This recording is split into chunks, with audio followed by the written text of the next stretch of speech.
이번 시간에는 문장과 문장 성분에 대해서 배워보도록 하겠습니다. 문장과 문장 성분 두 가지가 나왔네요. 지금 일단은 두 가지 개념을 공부를 해볼 텐데, 문장이라고 하는 개념이 무엇이고 또 그 다음에 문장 성분이 무엇인지 두 개를 이해하면 오늘 수업은 끝나요. 자, 문장 볼까요? 자, 형광펜으로 이렇게 틀을 해볼게요. 문장이란 것은 누가 또는 무엇이 무슨 행동을 했는가, 이것을 말하는 겁니다. 자, 그래서 반드시 주어와 서술어가 나온다고 되어 있는데, 누가 또는 무엇이, 요거에 해당하는 게 첫 번째 주어예요. 요게 주어고, 그 다음에 무슨 행동을 했느냐, 이게 서술어죠. 예, 서술어입니다. 자, 그래서 문장은 아주 간단해요. 어떤 정보를 담고 있어야 되거든요. 근데 이 정보라는 것은 영어에만 있는 것이 아니에요. 그러니까 우리말에도 있고, 영어도 있고, 일본어도 있고, 이게 말이 꼬이냐. 자, 그래서 다 나오는 거기 때문에 이것이 우리나라 문법 용어가 아니라 주어 서술어라는 것은 어떤 문장이든지 정보를 전달하기 위해서는 반드시 있어야 되는 거죠.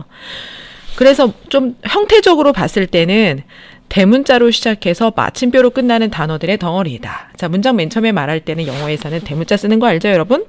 그래서 대문자를 써주고, 그 다음에 문장이 맨 마지막에 끝날 때는 마침표를 반드시 써줘야 되죠. 그렇게 해서 이 덩어리들을 봤을 때는 아, 이것이 문장이구나 라는 것이고, 그러니까 이거는 형태로 봤을 때 문장을 알 수 있는 것이고, 그 다음에 의미로 봤을 때, 자, 여기 나와 있는 것은 의미로 봤을 때 문장이라는 것은 누가 했느냐, 무엇이 했느냐. 그래서 그 사람이 그 물건이 또는 어떠한 상태와 행동을 했느냐, 이것을 말해주는 거예요. 자, 집에 가서 엄마한테 얘기할 때 엄마 저 다녀왔어요. 이렇게 얘기하죠. 다녀왔어요. 이렇게 했을 때는 주어가 생략된 겁니다. 그러니까 주어를 안 써도 되는 거죠. 당연히 제가 다녀왔어요 라는 것을 알 수 있기 때문에 생략을 한 것이고, 엄마 저 갖고 싶어요. 그러면 엄마 저는 갖고 싶어요 라는 내용이 있어야지 엄마 왜 점점점 엄마 점점점 저는요 엄마 저는요 왜 계속 이런 식의 이제 대답만 일어난다면은 엄마가 짜증이 나겠죠. 그래서 어떤 정보를 전해줄 때는 반드시 누가 했는지에 대한 주어와 서술어가 나와야 돼요. 그렇지 않으면 문장이 안 되는 겁니다. 자, 그러면 문장 성분이라는 것은 뭐냐면요, 문장을 이루고 있는 각각의 성분. 자, 여기 보면은 이렇게 문장 성분이라는 것은 문장의 구성 요소다. 구성 요소라는 것은 하나의 단어들이 문장 내에서 하는 역할을 의미한다. 예문을 통해서 좀 볼게요. 단어들이 문장에서 하는 역할을 나타낸다. 쉽게 볼까요? 우리 I love you? 난 너를 사랑해. 그럼 여기에는 세 개의 단어가 나왔습니다. 자, 그래서 누가, 내가. 뭐해요? 사랑해요? 누구를? 너를. 그래서 문법적으로는 지금 이 시간 이후에 배우게 되는데, 주어, 서술어, 목적어가 지금 순서대로 다 나왔어요. 그래서 주어, 서술어, 목적어 이렇게 됩니다. 근데 주어 자리에 지금 이것이 누가 행동을 나타내기 때문에 이 하나의 덩어리, 하나의 단어가 하는 역할, 이것이 주어다. 자, 그리고 love는 사랑한다라는 동작을 나타내는 역할. 자, 그래서 서술어. 그리고 너는 내가 사랑하는 동작의 대상이 되는 목적어. 그러므로 각각의 역할이 다 다르죠. I와 love와 you가 세 개의 단어가 나타나는 역할이 다 다르기 때문에 이것을 문장 성분이라고 해요. 그런데 정말 중요한 게 품사와 문장 성분을 헷갈리면 안 됩니다, 여러분. 자, 요거는 좀 다른 색으로 이렇게 해줄게요. 품사와 문장 성분을 혼동하지 않도록 한다. 무슨 말이냐면, 품사라고 하는 개념과 문장 성분이라고 하는 개념이 별개의 거예요. 그래서 품사는 사자로 끝나고, 지난 시간에 우리가 배웠죠. 즉, 명사, 동사, 형용사, 부사 이렇게 사자로 끝나는 것이고, 문장 성분은 어자로 끝납니다. 그래서 여기에 이 문장에서 I가 주어라면, 영어로 써서 그렇지 이게 주어라면 이 주어 자리에 들어가는 품사는 명사가 되는 거예요. 그 다음에 이것이 동작을 나타내는 서술어 자리라면, 서술어 역할이라면 여기에는 동사 단어들만 들어가는 거예요. 다시 내가 사랑하는데 누구를 사랑해요? 당신을 사랑합니다. 자, 그러면 내가 사랑하는 대상이 되겠죠. 대상이 없으면 내가 사랑할 수 없기 때문에 목적어 자리에는 다시 명사가 들어가요. 왜냐면 넌 무엇을 사랑해? 넌 누구를 사랑해? 그랬는데 갑자기 아름답다.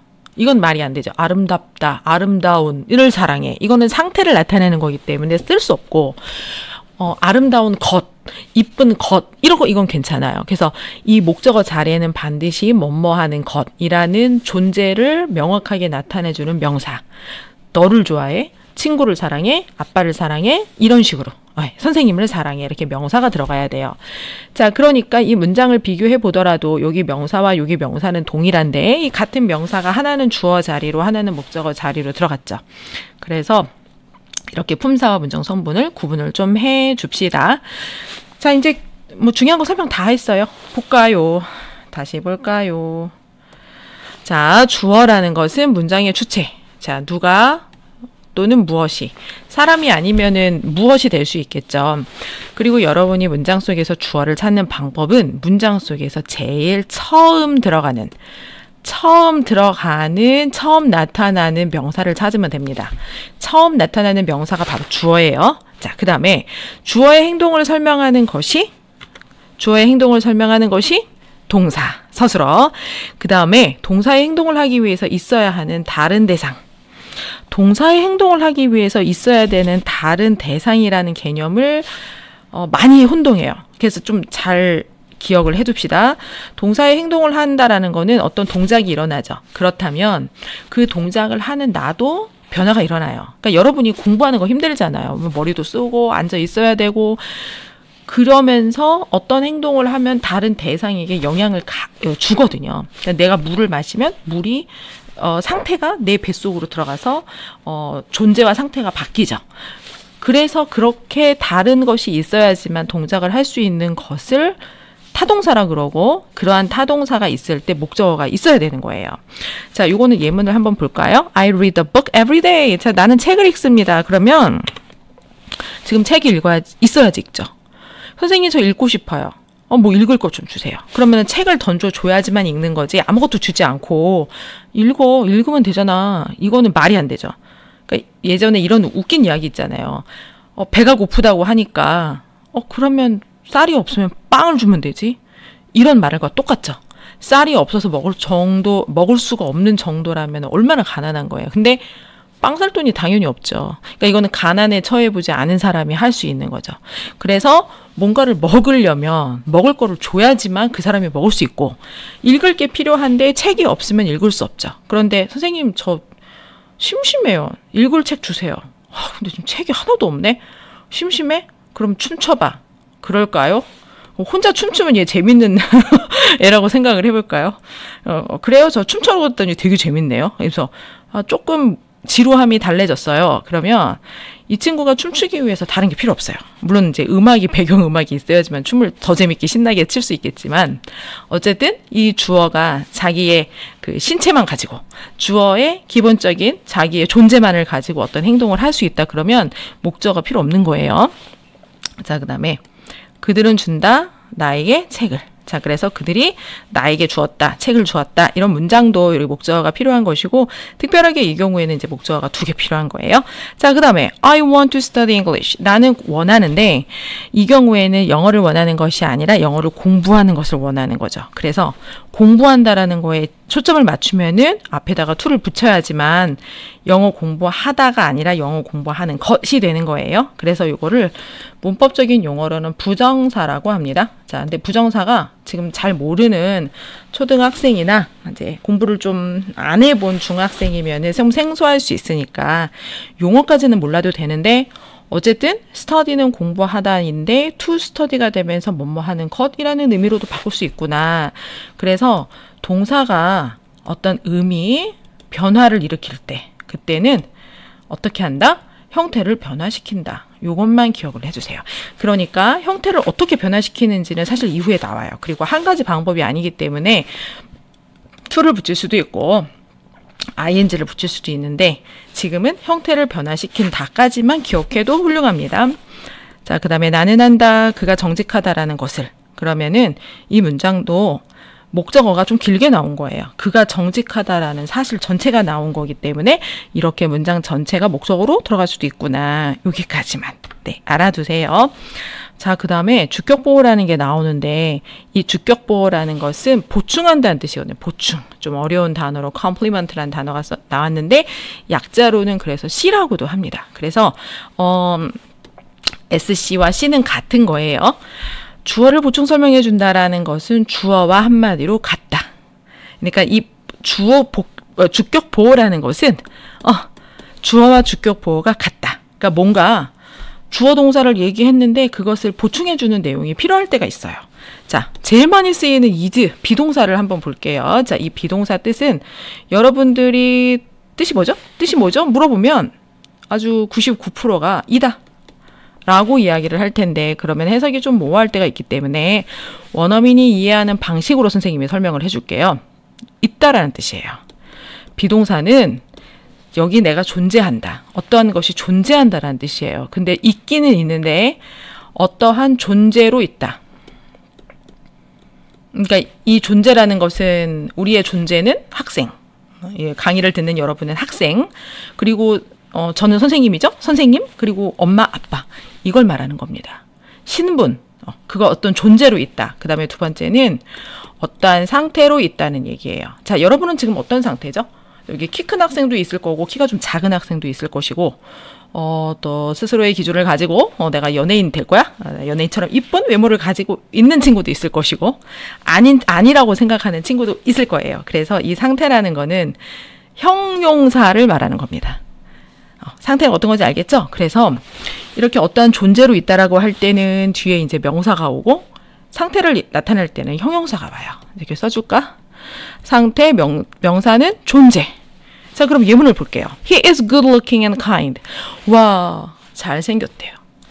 그러니까 멋있게 보인다는 얘기죠? 그리고 친절하다. 자, 그러면 이 사람의 상태는 지금 잘생기고 친절한 상태. 그러니까 그는 있다. 잘생긴 상태로. 이런 의미로 원어민이 이해하는 거예요. 그러니까 언어라는 것은 감각적으로 이해하는 거기 때문에 꼭 A라는 단어는 우리말로 뭐 기억 이렇게 연결은 안 돼요. 그래서 그 의미와 흐름대로 우리가 좀 갈 필요가 있는데 비동사는 이렇게 꼭 이해를 해 줍시다. 보통 책에서도 이렇게 설명하지 않을 수 있어요. 자, Mike is a dancer. 자, 그러면 마이크는 있습니다. 마이크가 지금 있어요. 죽지 않고 존재하고 있습니다. 근데 어떠한 존재로? 댄서인 존재로, 댄서로서 존재한다는 얘기죠. 그래서 마이크는 누구니? 마이크는 댄서야. 멋진 댄서야. 그래서 주어와 주격 보어가 같을 때 이것을 보어라고 하고 아까 그 목적어랑 차이점은 요거하고 같은 게 아니죠. 여러분이 책 읽으면 여러분이 책이 되는 건 아니에요. 그런데 여기서는 마이크는 댄서가 되죠. 그래서 요 목적어와 보어를 구분하는 게 제일 중요하다. 자, 그 다음에 목적격 보어는 지금 예문을 쓰지 않았는데, 자, 간단하게 설명할게요. 지금 간단하게 보면, 지금 본 주격 보어가 아니라 목적어를 설명하는 목적격 보어가 들어가는 거예요. 자, 그래서, 나는 원한다. 원한다. 너희들이 항상 공부하는 것을. 자, 그러면 이렇게 봤을 때 English입니다. I want you to study English. 그러면은 나는 원하는데 너가 공부를 하도록 원해요.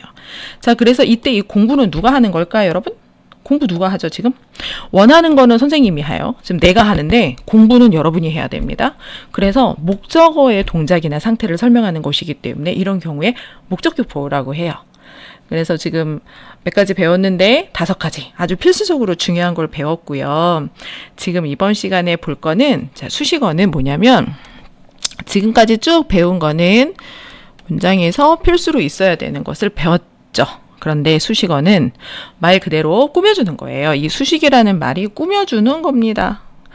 그래서 이 꾸며준다라는 것은 문장에서 제일 중요한 명사를 꾸며주는 거와 그 다음에 이게 첫 번째, 형용사어가 첫 번째고요. 이걸 또 언어를 좀 잘 이해를 못하는 친구가 있는데, 그래서 요거 동사, 형용사, 부사 등을 명사 이외의 것을 부가적으로 쓰거나 부사 이렇게. 다시 한번. 자, 뭐가 있냐면 첫 번째는 형용사어, 두 번째는 부사어 이렇게 두 가지가 있어요. 알겠죠? 그래서 형용사는 뭐다? 명사를 꾸며주는 것이고 부사는 명사 이외의 것. 자, 명사 이외의 것을 꾸며주는 거다. 그래서 요 개념만 간단하게 알아두고 여러분은 이제 그 자세한 것은 이후에 개별 파트에서 설명을 할 겁니다. 그래서 지금까지 우리가 봤던 필수적인 것은 문장 형식을 결정하는 거예요. 어떤 동사가 지금처럼 비동사다. 그러면 이 비동사는 목적어를 절대 가져오지 않아요. 왜냐하면 뜻 자체가 뭐뭐와 같은 존재로 있다. 그러니까 여기 좀 뭔가를 하나 추가를 한다면 뭐뭐와 같은 존재로 있다. 뭐뭐와 같은 상태로 있다 이 뜻이거든요. 그래서 아니 마이크는 댄서와 같다라니까. 지구가 두 쪽 나도 같은 존재. 이해되죠, 여러분? 그래서 같은 존재니까 목적어가 필요한 것이 절대 오지 않습니다. 그리고 자, 그 다음에 또 어떤 동사는 아까 drink? 선생님이 커피를 먹을 때는 반드시 커피가 있어야 된다 그랬죠. 그렇게 drink라는 동사는 무엇을 마신다. 자, 그러니까 여기다가 써주면 drink는 뜻 자체가 무엇을 마신다라는 뜻이에요. 동작을 하기 위해서 동작의 대상이 되는 다른 무엇을 땡땡땡을이라는 게 반드시 있어야 되기 때문에 무엇을이라는 것이 오지 않으면 안 되고 이것은 그래서 반드시 그 뒤에 뭐가 나온다? 목적어가 나온다. 그래서 여러분이 생각해야 되는 게 영어의 특성을 좀 이해해야 되거든요. 아, 영어라는 거는 앞에 있는 동사를 보면은 뒤에 있는 것들을 예측할 수 있구나. 이게 제일 중요해요. 자, 다시 한번 뭐라고? 앞에 동사를 보면 뒤에 오는 성분을 예측할 수 있습니다. 이거 되게 중요해요. 그러니까 이런 개념까지 설명해주는 문법 강의는 별로 없거든요, 여러분. 그래서 영어는 명쾌하고 그 다음에 그 원어민이 어떤 문장을 흐름을 쭉쭉쭉 가져갈 때 이 동사가 나오고 이 단어가 나오면 다음에는 어떤 형태가 나올 거지라는 것을 예상하고 그것을 기대하면서 들어요. 그래서 I drink? 지금 그럼 얘가 지금 뭐 마시고 있네? 마시고 있는 그 대상이 나올 거야. 그 다음 뭐지? 우유일까? 오렌지 주스일까? 나 탄산음료 좋아하는데? 선생님 좋아하거든요. 사이다, 콜라 뭐 이런 거 되게 좋아하는데 톡 쏘는 그런 탄산음료일까? 하는데 우유를 마시는구나. 이러면서 예상하면서 그 흐름대로 쭉쭉쭉 돌아가는 어떤 특성이 있습니다. 깊은 얘기는 나중에 하고. 그래서 오늘은 문장 성분에 대해서 배웠기 때문에 다시 한번 정리를 하자면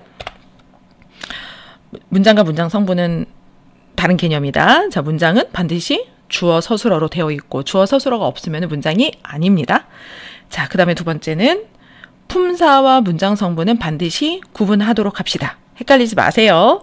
그 다음에 우리가 필수적인 5가지의 문장 성분을 배웠고 마지막으로 수식어는 없어도 되는 것. 그래서 수식어는 문장에서 빼보세요. 빼보고도 이것이 말이 되는지를 확인을 해보면 됩니다.